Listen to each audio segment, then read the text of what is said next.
Okay, magandang gabi pong muli sa lahat na ating makakasama sa ating pag-aaral sa gabi pong ito. Nagpapatuloy po ang ating talakayan sa ating daily devotion dito sa Touching Lives Christian Church, dito nga po sa Santo Tomas, Batangas. Muli po ay magkasama-sama tayo na magpatuloy sa ating pag-aaral sa ating tinatalakay buhat sa Isaiah chapter 25. Sa gabi pong ito, tatapusin natin ang kabanata sa pamamagitan ng talatang 10 hanggang 12. At bukas, panibagong kabanata naman ang ating tatalakayin. Bago tayo magsimula, tayo po ay manalangin sa ating gawain. Pray po tayo.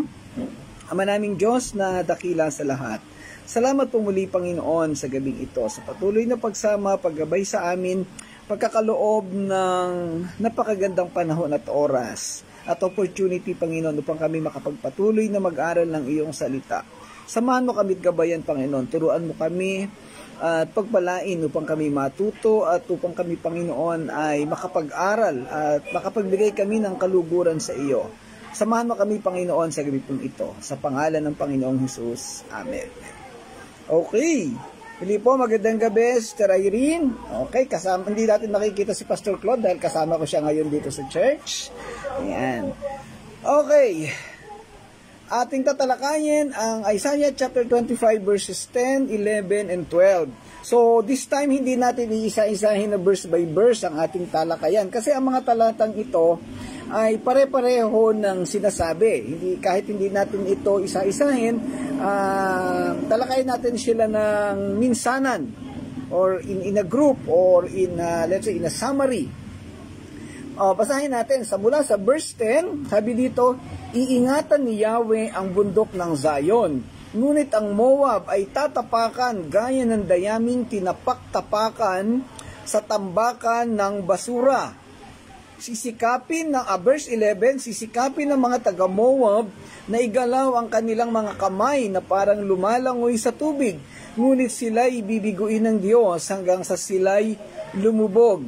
Verse 12, ang matataas niyang pader ay iguguho ni Yahweh at dudurugin ang kaniyang dudurugin hanggang maging alabok. Sasalin sa King James, ito naman ang sinasabi. Nawala. Saglit lang po. Okay.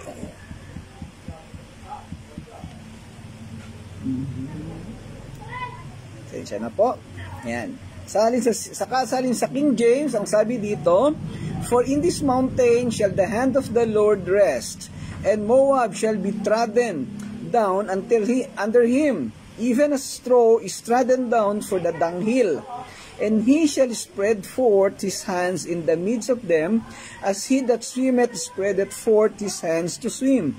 And he shall bring down their pride together with the spoils of their hands, and the fortress of the high fort of thy walls shall he bring down, lay low, and bring to the ground, even to the dust. Okay, medyo mahirap lang unawain yung salin sa King James, pero nakita natin na mas mayaman sa ibig sabihin.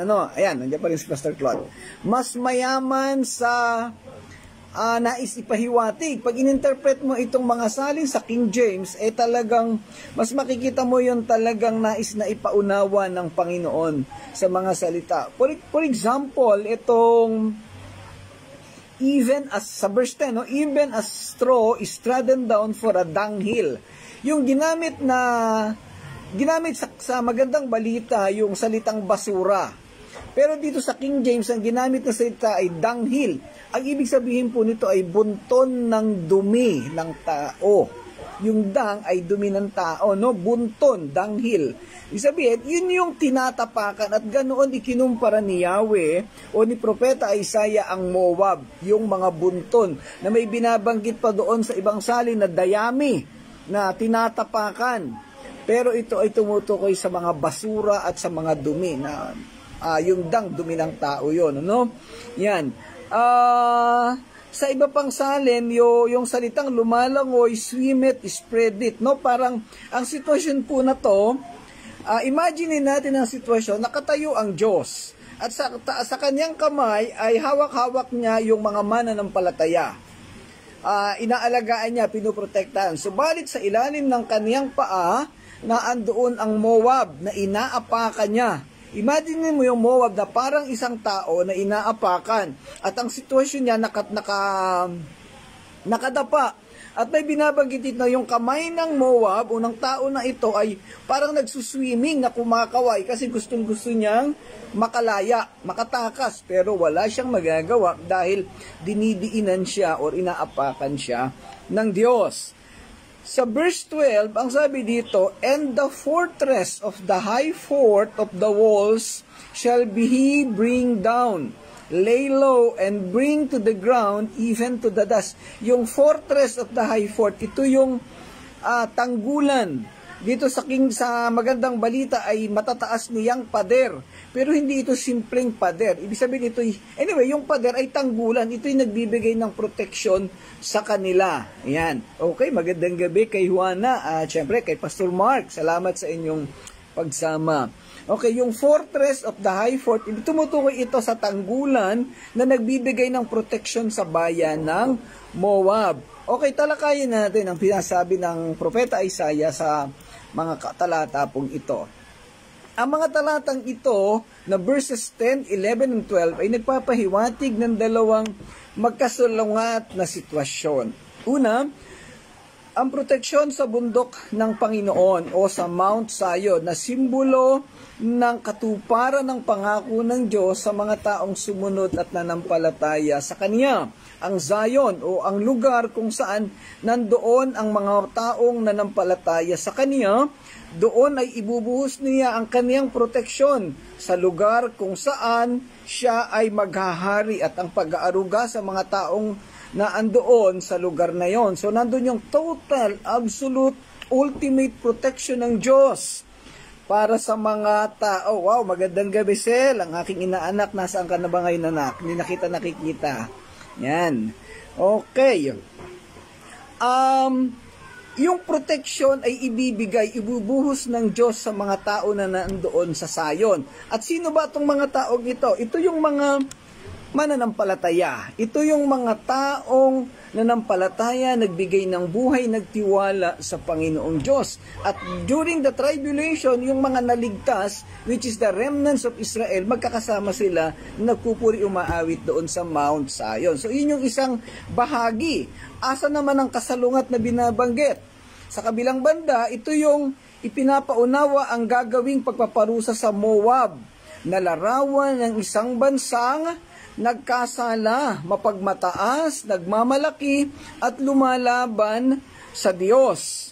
Ikinumpara ito sa isang bunton ng dayami na katumbas ng mga dumi at basura. Yun nga ang danghil na pinaliwanag ko kanina. Ito ay sa aklat ng Efeso, ginamit yung salitang dang to describe the Gentiles. Actually, tai ito no? Tai ang equivalent. Kasi nga ganoon ang trato ng mga Hudyo sa mga hintil. At ito ang sitwasyon nila, no? Yan. Sa kasalukuyan ay wala na ang bayan ng Moab. Gaya ng napag-aralan natin sa kabanatang 15 ng aklat ng Isaiah. Wala na ang kanilang mamamayan. Sila ay inubos na ng Diyos dahilan nga sa kanilang mapagmataas. Ang sinisimbolo ng Moab dito ay ang mga taong mga hintil na sumuway sa Diyos, hindi nanampalataya at naging mapagmataas, naging mapagmalaki at lumaban sa harapan ng Diyos. Ito yung mga hindi mananampalataya. So ano pa yung ibang bansa na ginamit na simbolismo dito? Sa kabanatang 13 hanggang 23 ng aklat ng Isaiah, na andoon yung Babylonia, yung Moab, yung Ehipto, yung Assyria, yung Sidon, yung Ethiopia, yung Edom, Assyria, yung Arabia. So, 11 bansa iyan, 11 city na ginamit na simbolismo para ilarawan ang gagawing pagpaparusa ng Diyos sa mga taong ito. Yan. So, this time, sa kabanatang 25, ang ginamit lamang na simbolismo o halimbawa ay ang Moab. Wala na ang kanilang mamamayan, naubos na, at ang kanilang lupain ay nasa pag-aari na ngayon ng Jordan. Kung maaalala natin, balik natin sa konting kasaysayan, yung Moab, dito ilinibing ng Diyos si Moses. At ito yung bayan na inukupan ng lipi ni Ruben. isa sa mga anak ni Israel. Ito yung boundary ng wilderness. At pagkalampas ng Moab, nasa gilid na yon ng Jordan River. At ang Jordan River, doon tumawid ang mga Israelita. Ang kabila noon, yun na yung lupang Kanaan.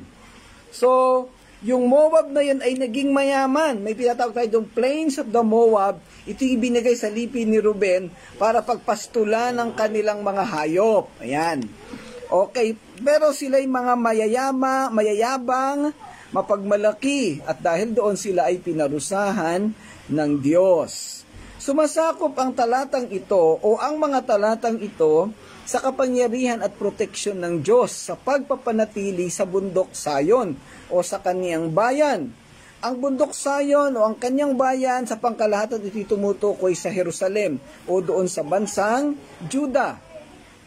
Sumasagisag sa kamay ng Panginoon na nakapatong sa bundok na ito, habang ang mga sumasalungat sa Diyos tulad ng Moab ay lubusang matatalo at yuyurakan sa ilalim ng mga paa, tulad ng dayami na tinatapakan sa isang bunton ng dumi. Nagtatampok sa sukdulang otoridad at paghatol ng Diyos laban sa kaniyang mga kaaway.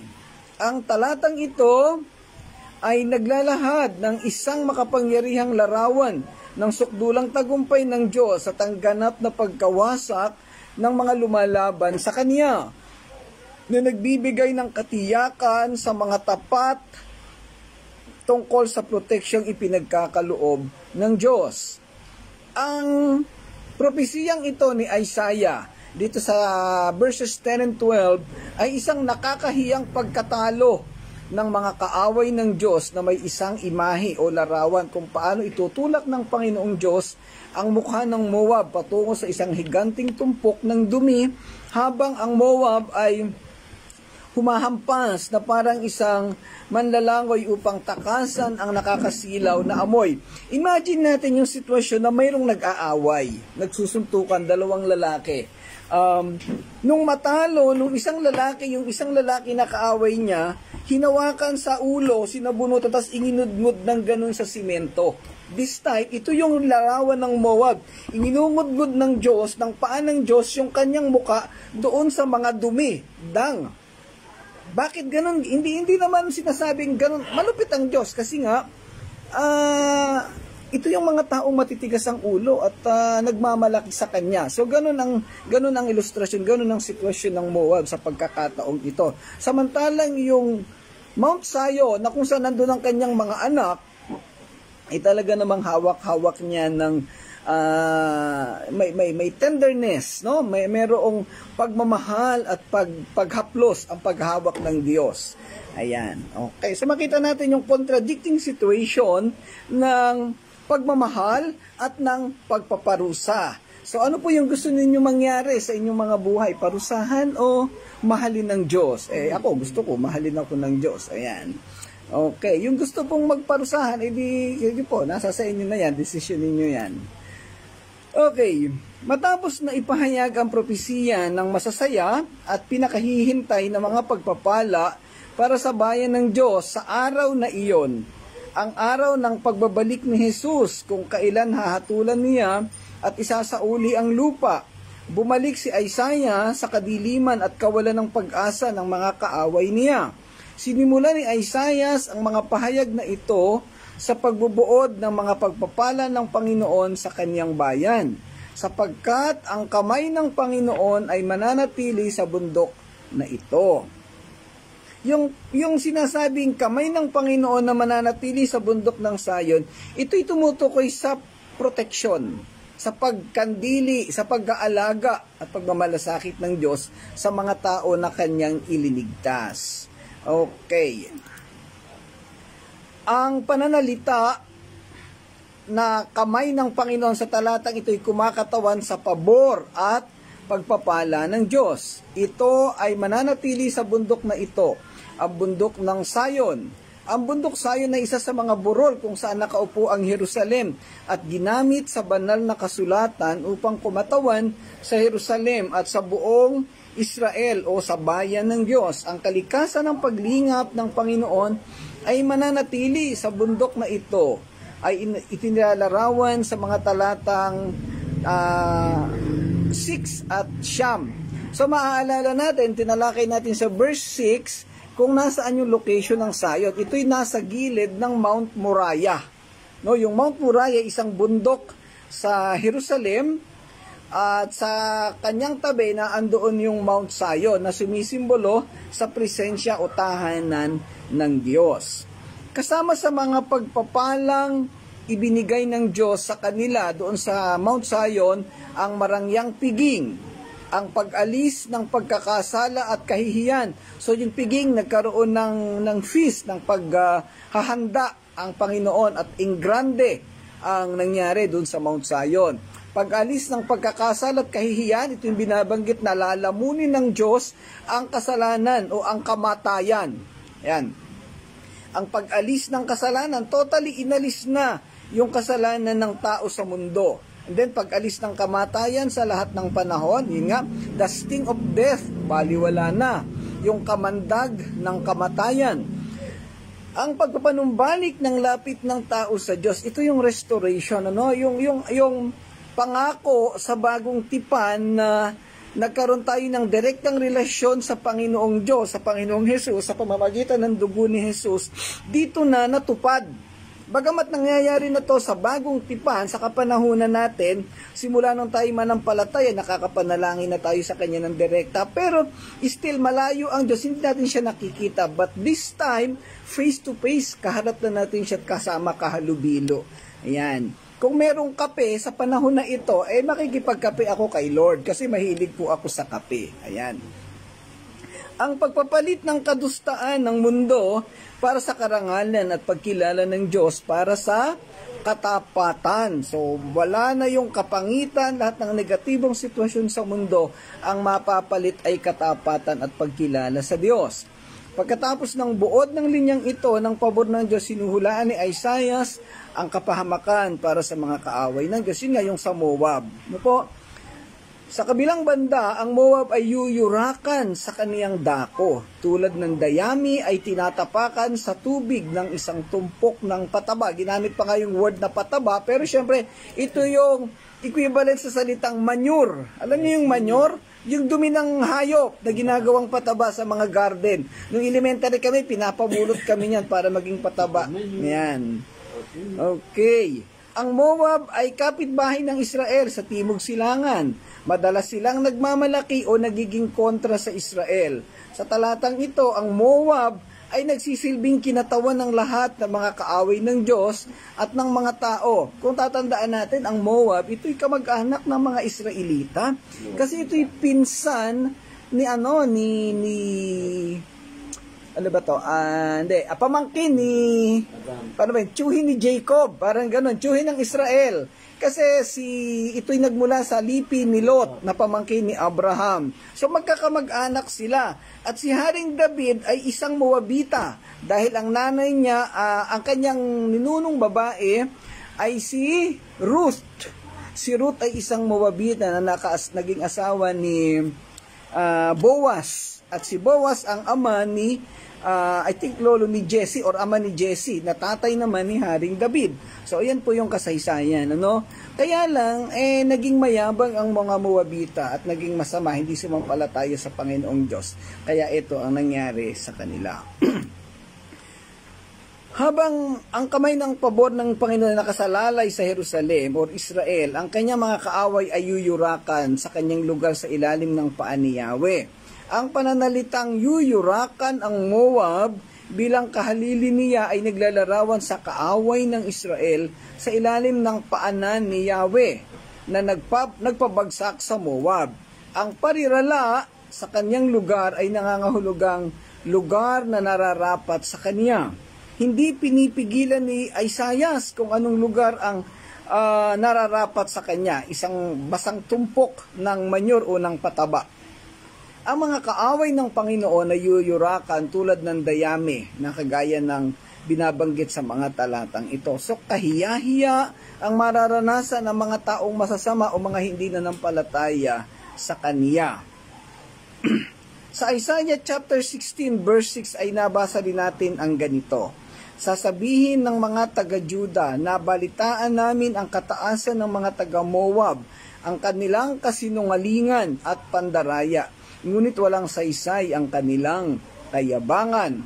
Ngayon, ang kanyang pagmamataas ang siyang nagbaba sa kanya sa isang pinakasadlak na sitwasyon at kaparusahan, gaya rin ng mga propesiya sa mangyayari sa ibang bayan, gaya ng Babylonia, Ehipto, Tiro. Ito yung mga binanggit ko rin kanina.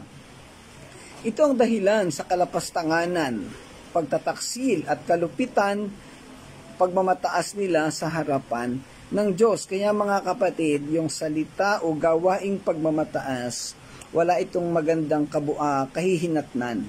Mas maganda na tayo ay magpakumbaba at tayo ay sumunod sa Panginoong Diyos.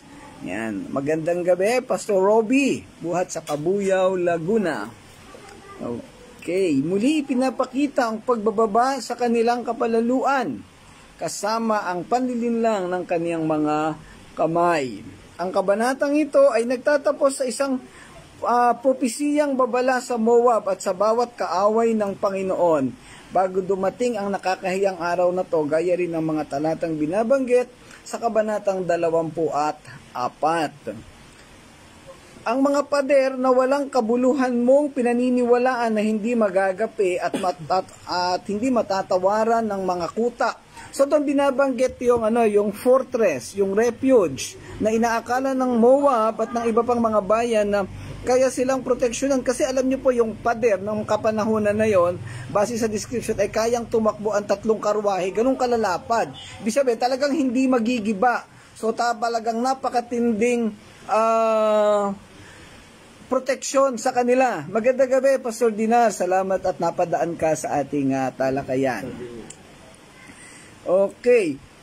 Napakatindi ng pag-asa na ibinigay ng mga tao doon sa kanilang pader o doon sa fortress, kasi napakalawak at talagang hindi ito magigiba. Kaya lang sa sitwasyon na ito, ang Diyos na mismo ang gumiba sa kanilang pader, kaya wala silang magagawa. Mas kapangyarihan kaysa Babylonia or Assyria na sikat na mananakop sa kapanahunang ito. Karaniwan, ang mga mananampalataya, dalhin natin ang propesiyang ito sa ating sitwasyon bilang mga mananampalataya. Kung ikay mananampalataya, pwedeng nararanasan mo ang mga bagay na ito. Karaniwan, tayo ay linilibak sa mundo. Maraming nambabastos o hindi tayo iginagalang. Lagi nang nakatingin ang karamihan ng tao sa relihiyon na nakasanayan. Maraming nabubulag sa mga maling katuruan na nilikha ng mga relihiyon at mga tagapanguna nito. Hindi nauunawaan ng maraming tao ang kapahamakang mangyayari sa kanila sa huling panahon, gaya ng larawan ng mangyayari sa Moab. Sa mga mananampalataya na nakakaranas ng pang-aapi at pang-aalipusta ng ibang tao o ibang relihiyon, tandaan natin na gaya ni Israel na nakaranas din ng parehong mabigat at kahiyahiyang sitwasyon. Subalit sa huli ay pinagpala at kinalinga sila ng Diyos. Sa huli tayo rin ay makakaranas ng kapayapaan at pagkalinga ng Diyos. Tayong mga taong nananampalataya sa Panginoong Diyos ay ang binabanggit na kasama ng Diyos sa bundok ng Zion. Tayo ang ipinaghanda niya ng isang ingranding piging at inalagaan sa kapanahunang ito ng propesiya. Tayo ang nasa kamay ng Panginoon, habang ang Moab o ang larawan ng mga taong nang aalipusta sa atin ay nasa ilalim ng paa ng Diyos.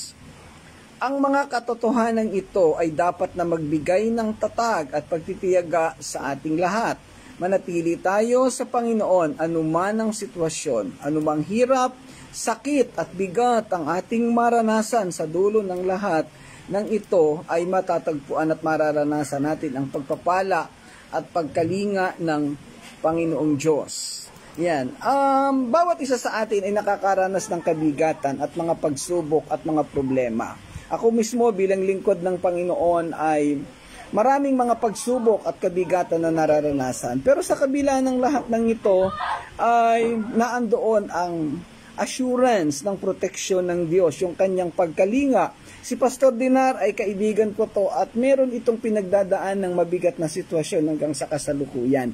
Hindi ko nababanggitin, tanungin nyo na lamang siya. Ano po? Ayan. Muli ay nagpapaalala ang mga talatang ito na manatili tayo sa paglilingkod sa Panginoong Diyos. Huwag nating hayaan na mapalayo tayo sa Kanya. Huwag nating isipin ang mga pangit na sitwasyon. Sa halip tumingin tayo sa dulo nito, sa walang hanggang biyaya ng Diyos sa lahat ng matiyagang naglilingkod sa Kanya. Mga kapatid, itapon natin ang anumang hadlang sa ating pagpapatuloy sa paglilingkod at pagbibigay ng karangalan sa Panginoong Diyos. Sa mga nakakaranas ng pagod, lumapit tayo sa Panginoon at humingi ng lakas at karunungan ng kapangahingahan. Hindi niya tayo iiwanan o pababayaan. Sabi sa Hebreo chapter 12 verses 1 and 2, kaya nga dahil napapaligiran tayo ng napakaraming saksi, tanggalin natin ang anumang balakid at ang kasalanang kumakapit sa atin. Buong tiyaga tayong tumakbo sa takbuhing nasa ating harapan. Ituon natin ang ating paningin kay Jesus. Sa Kanya nakasalalay ang ating pananampalataya mula sa simula hanggang sa katapusan. Dahil sa kagalakan naghihintay sa Kanya, hindi niya inalintana ang kahihiyan ng pagkamatay sa krus at siya ngayon nakaupo sa kanan ng trono ng Diyos. Magandang gabi kay Ate Marina Montero Pukyutan, buhat sa San Isidro. Po. Gayon din, dapat nating unawain na sa maraming pagkakataon, tayo ay higit na isinasaayos ng Panginoong sa pamamagitan ng kaniyang disiplina. Binabanggit din sa mga kasunod na talata sa Hebreo chapter 12 ang ganito. Verse 3, medyo mahaba po ito. Isip-isipin ninyo kung gaano ang tiniis niyang pag-uusig sa kamay ng mga makasalanan upang hindi kayo manlupaypay o panghinaan ng loob. Hindi pa humahantong sa pagdanak ng dugo ang pakikipaglaban ninyo sa kasalanan. Nalimutan na ba ninyo ang panawagan ng Diyos sa inyo bilang mga anak niya? Mga salitang nagpapalakas ng loob. Anak ko, huwag mong baliwalain ang pagtutuwid ng Panginoon at huwag kang panghihinaan ng loob kapag ikaw ay dinidisiplina niya. Sapagkat dinidisiplina ng Panginoon ang mga minamahal niya at pinapalo ang itinuturing niyang anak. Tiisin ninyo ang lahat ng hirap tulad sa pagtutuwid ng isang ama. Dahil ito'y nagpapakilalang kayo'y tinatanggap ng Diyos bilang tunay niyang mga anak. Sinong anak ang hindi dinidisiplina ng kaniyang ama? Kung ang pagdisiplina na ginagawan sa lahat ng anak ay hindi gagawin sa inyo, hindi kayo tunay na mga anak, kundi kayo'y mga anak sa labas. Verse 9, hindi ba't dinidisiplina tayo ng ating mga magulang at dahil diyan ay iginagalang natin sila? Hindi ba't upang tayo'y mabuhay, mas nararapat na tayo'y pasakop sa Diyos na ating Ama sa Espiritu? Verse 10, sa loob ng maikling panahon, dinidisiplina tayo ng ating mga magulang para sa ating ikabubuti. Gayon din naman, tinutuwid tayo ng Diyos sa ikabubuti natin upang tayo'y maging banal tulad niya. Talatang 11, habang tayo'y itinutuwid, hindi tayo natutuwa, kundi naghihinagpis. Ngunit pagkatapos niyon, mararanasan natin ang kapayapaang bunga ng pagsasanay sa matuwid na pamumuhay. So makita natin dito yung disiplina na ginagawa ng Diyos upang makamit natin ang kapayapaan at katiwasayan na bininalarawan doon sa Mount Zion. Magandang gabi, Ate Noemi. Salamat sa pagsama sa ating talakayan. So, makita natin yung napakagandang larawan ng Mount Zion, ng mga tao doon sa Mount Zion. Nandun ang proteksyon ng Diyos, nandun ang kanyang paghawak at pagkalinga bilang katuparan ng kaligtasan na ipinangako sa atin. At yun naman mga hindi sumunod, hindi nanampalataya sa Kanya, na nilalarawan sa bayan ng Moab, nakita rin natin kung anong kaparusahan at kahihiyan ang ibinigay sa kanila ng Diyos. Bilang pagwawakas, ng talakayan sa kabanatang 25. Sa pagtatapos ng ating talakayan sa kabanatang ito, napag-aralan natin ang dalawang larawan ng buhay, ang tagumpay at kabiguan, ang kapayapaan at kaguluhan. Ang dalawang ito ay lagi nang magkalaban o magkakontra. Napag-aralan natin sa kabanatang ito na dito sa mundo, sa ating kasalukuyang buhay, hinahanap natin lagi ang tagumpay, kapayapaan at katiwasayan sa buhay. Malimit ay kayamanan, salapi, gamit at iba't ibang material na bagay. Kalimitan, hindi natin nakikita o nakukuha ang mga ito, kaya tayo ay nabibigo. Sa buong buhay natin, kalimitan ay wala na tayong ginawa, kundi humanap ng mga bagay na magbibigay sa atin ng kayamanan, kaunlaran, tagumpay at kapayapaan. Subalit ang masakit na katotohanan, maraming tao na simula sa pagkabata hanggang sa pagtanda at sa kamatayan, wala nang inisip o ginawa maliban sa humanap ng kayamanang ito. Sa dulo, bigo pa rin. Meron namang nakatagpo ng lahat ng kaunlaran at kayamanan, subalit ang kapayapaan ay naiiwan. Lalong sumasama ang buhay. Ang inaasahan na katiwasayan sa buhay na dala ng kayamanan at kaunlaran ay lalong magdadala ng kaguluhan at walang hanggang pagkilos ng pagpapanatili sa tila tagumpay na nakamit. Magandang gabi, Tita LB, kung nasaan man po kayo ngayon. Salamat at napadaan kayo sa ating talakayan. Sa kabilang banda, may mga taong kontento na sa kung ano ang meron sila. Sa pang-araw-araw, hindi na masyadong humahanap ng higit pang kayamanan o kaunlaran. Ang buhay nila ay higit na maayos, mapayapa at matiwasay. Bagaman at minsan ay kulang sa mga material na pangangailangan, pero nangyayari sa buhay nila yung pagiging balanse. At sa panahon ng kamatayan ay tila higit na masaya at mapayapa. Pag may namatay na mayaman, tingnan natin ang itsura ng bangkay sa loob ng marangyang kabaong. Tingnan din natin ang itsura ng patay na mahirap o may katamtamang kalalagayan lamang sa loob ng isang simple at maaring pangit na kabaong. Baka yung kabaong ng mayaman, baka may ginto sa paligid, napakaganda, mamahalin. Pero ano kayong itsura nung namatay o nung nandun sa loob ng kabaong? Yun namang simpleng tao na simple lang ang kanyang kabaong, ano kayang itsura niya pag namatay siya? Anong pagkakaiba ang ating makikita? Okay, ano ang naipahiwatig sa mga tanong na ito? Habang nabubuhay tayo dito sa lupa, iwasan natin ang labis-labis na pagtingin sa mga karangyaan at ang walang katapusang paghanap at pakikipagsapalaran upang makamit ang mga kayamanang material. Sa halip, magtuon tayo ng isip at puso sa kayamanang espiritual o ang pananampalataya at pagsunod sa Panginoong Diyos. Sa dulo ng buhay natin, siguradong makakamit natin ang kaligayahan na hindi natin nakamit dito sa mundo habang tayo ay nabubuhay. Magandang gabi po kay Pastora Tina Cruz. Ayan.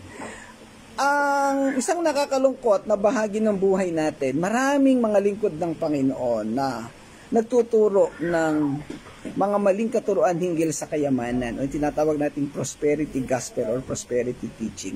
Para sa kanila, ang ultimate na bahag na katagumpayan ng buhay ay kayamanan. I-claim nila, idideklara na sila yayaman at uunlad, pero wala pong binabanggit sa Biblia na ganoon. Maraming nagtuturo ng prosperity teaching, kinukot ang maraming bahagi ng Biblia, pero may mga maling interpretasyon at application. So, hindi po disenyo ng Diyos na tayo ay magkamal ng maraming kayamanan dito sa mundo. Balansing buhay lang po ang disenyo ng Diyos sa atin. Lagi nating isaisip na pagkatapos ng buhay natin dito sa mundo, meron pang pangalawang buhay. Ang natatanging tanong, nasaan ka sa pangalawang buhay na ito? Sa kamay ba ng Diyos sa bundok ng Zion o sa kaniyang paanan kasama ang Moab? Kapatid, kaibigan, ang buhay ay hindi natatapos dito sa mundo. May kadugtong pa sa pangalawang buhay. Mayroong forever. Ang tanong, nasaan ang iyong forever? Sa langit ba o sa apoy ng impyerno? Sa Mount Zion ba o sa tabi ng Moab? Ang Moab ay larawan ng bayan o ng mga taong nagkamit ng kayamanan, karangyaan at kasikatan, subalit hindi niya sinunod ang Diyos. Sa huli, nakaranas siya ng kahiyahiyang sitwasyon. Hindi siya naprotektahan ng kanyang kayamanan at kasikatan. Ang Israel at mga taong nakasama ng Diyos sa bundok ng Zion ay nakaranas ng hirap, ng sakit, ng bigat, ng pait ng buhay dito sa mundo. Subalit sa huling panahon, hinawakan sila ng Diyos at dinala sa pinakamainam, masaya, mapayapa at matiwasay na buhay. Kaibigan, isipin mo ang buhay mo ngayon. Ano ang ginagawa mo? Ano ang nais mong makamtan ngayon at sa buhay na walang hanggan? Kaawa-awa ang iyong kasasapitan kung hindi ka magtitiwala at mananampalataya sa Panginoong Diyos. Hindi na ito mababawi. At yung larawan ng Moab na pinipilit na tumakas sa parusa, wala silang magagawa. Napaka-importante ng pagkakaroon ng relasyon at pananampalataya sa Panginoong Diyos. Ito ang larawan ng kabanatang ito na pinipilit nating ipaliwanag at pagkumparahin. Ang larawan ng chapter 25 ay pagdiriwang at paghihirap. Paghihirap ng mga taong hindi nanampalataya sa Panginoon at pagdiriwang ng mga taong nagtiwala at nanampalataya sa Kanya. Okay, hanggang doon lang po ang ating talakayan sa kabanatang 25. Kung nais pa ninyong magkaroon pa ng ibang kaalaman sa mga bagay na ito, kung mayroon kayong mga katanungan, huwag pong mag-atubili. Huwag mahihiyang magtanong. Mag-iwan ng mensahe sa comment section ng video na ito at masaya kami na tatanggapin ang inyong katanungan at ipapaliwanag ang mga katugunan ayon sa salita ng Panginoong Diyos sa Biblia. Salamat po sa inyong pagsama at pakikinig sa lahat po ng ito. Sa ating pong pagwawakas, tayo po ay manalangin ng pagwakas. Samahan po ninyo ako. Ama naming Diyos na dakila sa lahat, salamat po muli Ama sa gabing ito, sa talakayan na ito, sa karunungan na binigay mo sa amin, at sa paalala na patuloy mong ginagawa sa bawat isa. Ama, patuloy mong pagpalain ng bawat isa na nag-join sa gawain pong ito. Patuloy na maging instrumento ng kaligtasan, patuloy na maranasan ng bawat isa ang tagumpay ayon sa iyong disenyo, ayon sa iyong kaparaanan sa kanilang mga buhay at magkaroon ng balansing pamumuhay. Gamitin mo kami, Panginoon, upang patuloy na maging daanan ng iyong mensahe, ng iyong karunungan. Pagpalain mo ang touching lives, pagpalain mo ang bawat isang nakakunik at nagjojoin sa amin sa araw-araw naming talakayan. Amin po amang pinapaubaya at itinatagubilin sa iyo ang lahat ng ito sa pangalan ng Panginoong Hesus. Amen. Amen. Okay, muli po maraming salamat mga kapatid, mga kaibigan sa inyong pagsama sa gawain pong ito. Salamat sa inyong pagsuporta sa gawain. Yan. At nawa po araw-araw ay makasama namin kayo tuwing alas 7 ng gabi. Normally natatapos ito within 30 to 35 minutes. Salamat po sa inyong lahat. Pagpalain kayo ng Panginoon. Salamat po. Okay, medyo humabol si Rachel. Rachel, natapos na. Panorin naman na lang yung video at ito naman ay nasa Facebook. Salamat sa inyo pong lahat. Magandang gabi po. To God be the glory.